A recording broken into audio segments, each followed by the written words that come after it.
Welcome to the Wang Reviewer. My name is Will, where I do tech unboxing, tech reviews, and tech tutorials.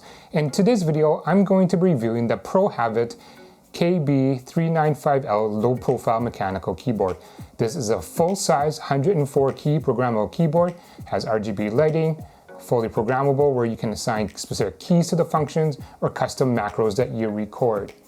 I'm going to do an unboxing. I'm going to review the quality of the build, review the RGB lighting, the programmable features, and compare gameplay between my Ducky 1SF mechanical cherry red keyboard versus the Pro Havit gaming keyboard, which has blue switches.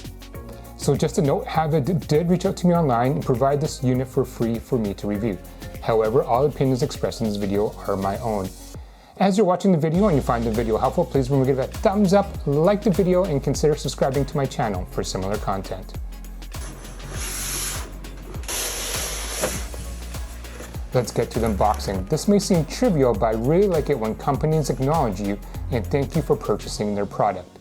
So right off the bat, the thank you for choosing Havit sticker really caught my attention. In terms of the instructions, it was very well documented. Pro Havit did a good job here, and I referred to it many times during my review to figure how to change the lighting or do the customization, and I didn't have to Google on how to use the keyboard features and functions. In terms of accessories, it comes with the micro USB cable. This is one of my complaints about the keyboard, is it's still using the outdated micro USB cable. Hopefully they'll transition to a USB-C in a future model. As I look at the side here, you can see that this is a low profile keyboard, and you can see the mechanical blue switches. From the Pro Havit product page, these are called Kailh blue switches and has a total of 3mm key travel. The response time to activate is 1.4mm versus 2.0mm in your traditional mechanical keyboard.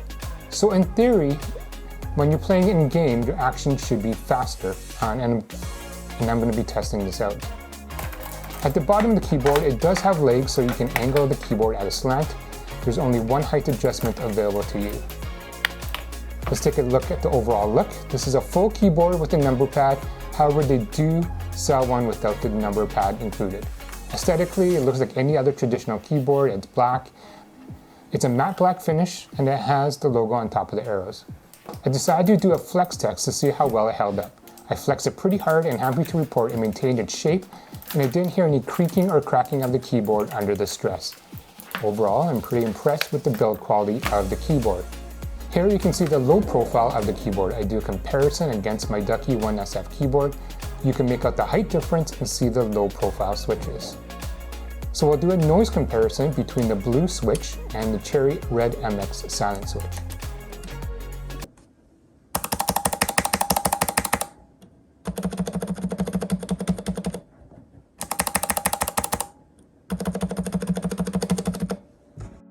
I'll leave a link in the description below to download the application and driver for the Havit keyboard if you choose to purchase it. The interface was intuitive and easy to use. You're able to assign different lighting patterns according to your preference. Just a note, because I filmed this on my iPhone, the flicker of the light has to do with the frame rate I recorded in and has nothing to do with the actual light itself. So in real life, the keyboard does not flicker like you see on screen here.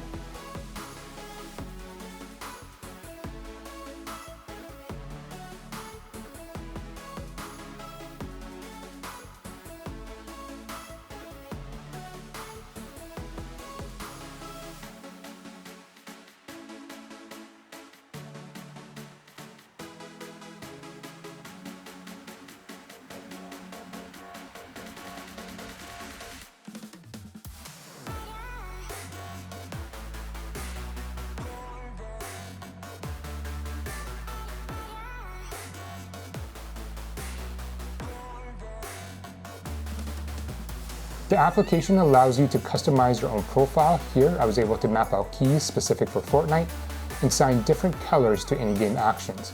This was very handy for me as I switched back to a keyboard from my Tataris gamepad setup. With muscle memory, it was nice to be able to look down and see what keys did what. You can assign basic multimedia functions such as the number pad to adjust the volume control. I used the plus and minus key on the number pad to control my volume. You can also create multiple profiles on the keyboard. I created two during my testing, one for Fortnite and one for DaVinci Resolve. for DaVinci Resolve Profile, I was able to record macros and assign it to a key. Again, the software made it very easy to record and assign it to a specific key, and I had no problems using it when I was in DaVinci Resolve. It does have a game mode, which I'm not really sure what it means. I couldn't find it in the instructions, and when a quick Google didn't tell me what it was. It does have the Win Lock, which disables your Windows hotkey on your keyboard to prevent you from accidentally pressing it during gameplay. I know for myself, I've accidentally pressed it during gameplay, especially during a middle of a frantic battle and I'm kind of button mashing, and sometimes hitting the Windows key kind of disrupts your flow. Overall, I'm pretty impressed with the software and the ease of use. I used a keyboard playing Fortnite and CSGO for a week, and I know one thing for certain is it didn't make me a better player, even with the faster response time. I compared it to the Ducky 1SF and I honestly can tell the difference.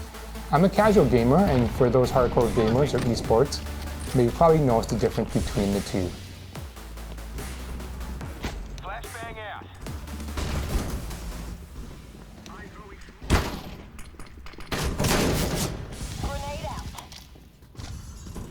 Alright, so that concludes my video for the Pro Havit HV-KB395L low profile mechanical keyboard. Overall, I'm pretty impressed with this keyboard in terms of quality, the RGB lighting, the programmability, and the gameplay. Again, for myself, I couldn't really tell the difference between my blue switch and the red switch. However, it performed really well during gaming. I wouldn't consider this gaming keyboard a budget keyboard at $100 USD, but I think it's still worth it. At the end, there's nothing wrong with it. I'll leave a link in the description below on where to find the Pro Havit website if you want to take a look at the specs for yourself or you decide to pick one up on your own. If you have any questions or comments about this keyboard, leave it in the link below. Thank you guys for watching, and until next time.